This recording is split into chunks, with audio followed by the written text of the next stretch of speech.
It's another episode of The Real Housewives of Salt Lake City, Season 2, Episode 17, Who You Calling a Fraud? Well, the episode ended as the last one, begins as the last one, with Jen on top of Lisa Barlow, about to rip off her face. Jen is out of control. The other women are just sitting there doing nothing. After all, Lisa's not all that popular, so maybe they're hoping the face comes off. But a sister had to get in. The producer, Charmaine, I believe her name is. Let's see if I get her name. Shanae. Big sister had to break him up because Jen was on top of her, and that face was about to come off. So the producer peels her off. Things are calming down. Snacks are going around. Tears are flowing. At one point, even Lisa tried to comfort Jen. Things calm down to people are reasonable. Nobody's screaming. Nobody's yelling. There's no blood on the floor. No blood on the floor. So they finally arrived to Zion, to the luxurious Red Rock Villa, where all the ladies agreed that Jen is going to get the nicest room. We don't want that bitch mad. We don't want her coming to us in the middle of the night, peeling our face off. You like your room? Uh-huh. Good. The bitch is happy. The rest of the day from that point goes fine. They all meet at the pool. Everybody is happy being at the pool. One person's got some issues with the water is Jenny. She's not there for the nonsense because she don't swim. Don't throw her in the pool. Don't play games. Just let her get her little toy and everything is going to be all right. But Lisa, bless her heart, said, Jenny, I'll teach you how to swim. Jenny gave a look like, bitch, are you deaf? Didn't I tell you, just leave me the fuck alone. Thank you.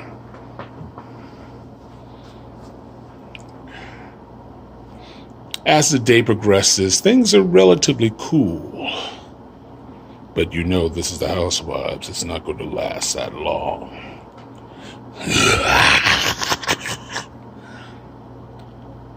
From the darkness, the two ladies who missed out on the initial bus ride where Jen was apprehended arrived very late. Very, very late. Whitney had made arrangements to have this spiritual healing section. And where everybody was supposed to wear white. And they needed to meet out in this area by sundown. Well, the sun is going down. They're arriving. Nobody's dressed. You could tell Meredith and Whitney didn't want to be there. They'd rather be at a Chuck E. Cheese on a Mother's Day where people are fighting and screaming and throwing slices of hot pizza at each other than to be with these women. But they grabbed Meredith and said, listen, whatever you're wearing, we gonna go. Mary, on the other hand, was looking at matching hats. You know, she's a fashion icon. Yes, I said it. Didn't mean it, but I said it. And she's looking at her Dionne Warwick hat collection. Anywho, walk on by. Anyway, leave Dionne alone. Anyway, they get there. Meredith is somewhat okay being there, but again, you know, she could be in a tub someplace. Mary shows up later, not interested at all. Meredith's Pentecostal, nobody rolling around, nobody screaming, nobody yelling for the Lord, no tambourines. She is so disinterested, it's like, why did you come? Come on now. They get back to the hotel, and Whitney has one question that's on her mind. Where the fuck were you? How come you didn't come on the bus with us again? Meredith came up with, my husband had a doctor's appointment and I drove him to the appointment. Mary didn't even try. She says, sister, you took one for both of us. I'm not going to lie. I'm just not going to say anything. After all, I'm wearing a Dionne Warwick hat. I'm going to leave Dionne Warwick alone. Right. A problem for a lot of women is the relationship between Meredith and Mary. It seems that Mary, who's been awful to all the women, including Lisa, can do no wrong in Meredith's eyes. Meredith doesn't go out of her she doesn't disapprove. She doesn't necessarily condone it, because Jenny even asked her at one point, why were you silent when Mary made those racist comments about slanted eyes, and which is very offensive. And Meredith kind of played it off. So it's time for Jen's second coming. When things are down, the chips are down, or in the case of Jen, you've been arrested, friends and family disappeared, and Jen has found that out the hard way. And not that she and these ladies are buku buddies, but she's sort of disappointed in them, particularly Meredith and Lisa, who she felt closest to. And she's also pissed about some of the outside noise she's heard. So she asked Meredith, I heard you hired a private investigator to investigate me. Meredith comes and says, listen, I didn't hire a PI for you. I hired one from everybody. Well, with this misinformation from Jenny, Jen redirects all her rage to Jenny. Like, why didn't you tell me that? You told me she investigated me, and Jen was gone, and there was no way Jenny could recover from this. And so Jenny is now an enemy of the Shah, amazing Jen Shah. And so she tried to explain, and Meredith goes on to Jen and says, listen, you've been horrible to my family. And Jen reaches back to last season's Vagina Gate, where Meredith Brooks' son Brooke saw her vagina because she wasn't wearing any panties. In fact, everybody in the household saw her vagina. People on the flight landing in the South Lake City, 37,000 feet southwest, I think the flight number was 743, they all saw her vagina. But Jen is one of these people, and these people, that in a corner, quick thinking is not her forte. And so she uses the old, which doesn't make any sense, well, my sons were hurt too. How were they hurt, Jen? Moving on.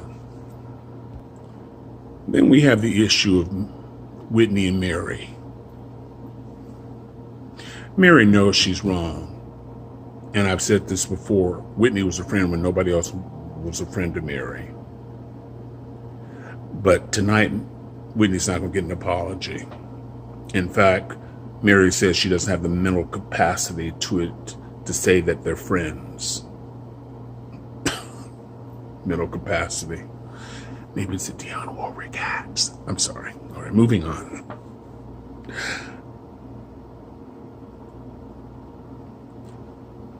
Jen needs leverage against Meredith, because Meredith's taken the last couple of rounds. So Jen plays her last card, and it's a card she's been hinting about Meredith's fidelity. Because her and her husband Seth have had issues, and they've separated the whole 9 yards.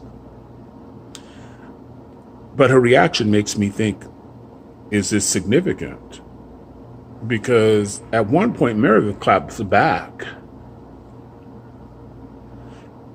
with Baby and Sweetie, which doesn't sound like Meredith at all.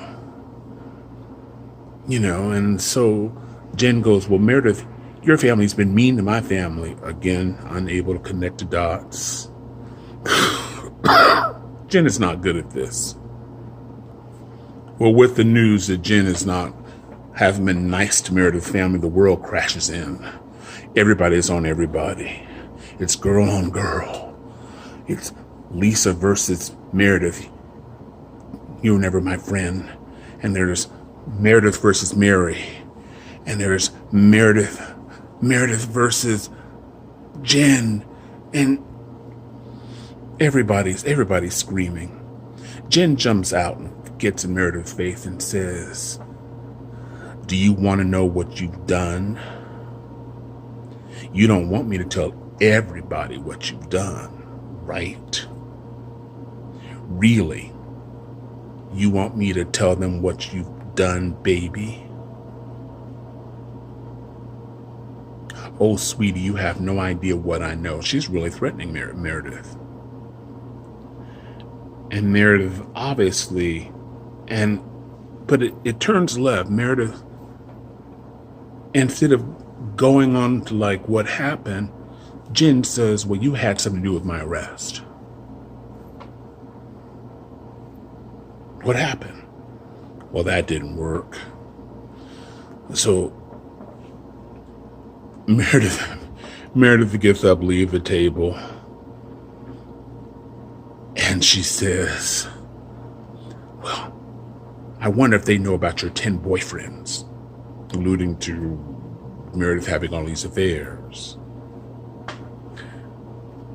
To which Meredith says, who's calling who a fraud? Love you, baby. Bye. With all that, Meredith got the last word. And with that, we're going to end here. Sorry I missed you. I'm glad you're hanging with me. Some people sent emails, where you been, Rodfather? Rodfather been sick?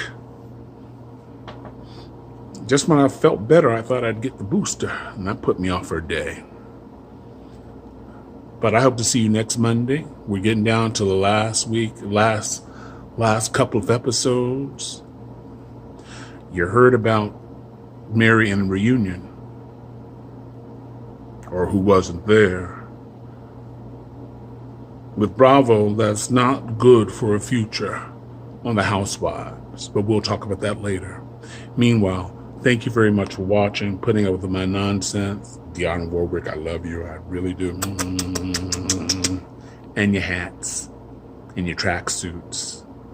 Welcome back. Wishing you love, joy, and happiness. This is the Rodfather. Off today, but I'm going to get back into the rhythm. Wishing you love, joy, and happiness. The stuff is real. I have 9 family members that tested positive. No one's in a hospital, but this stuff is real. Holla at you later. Thanks for watching. Bye now.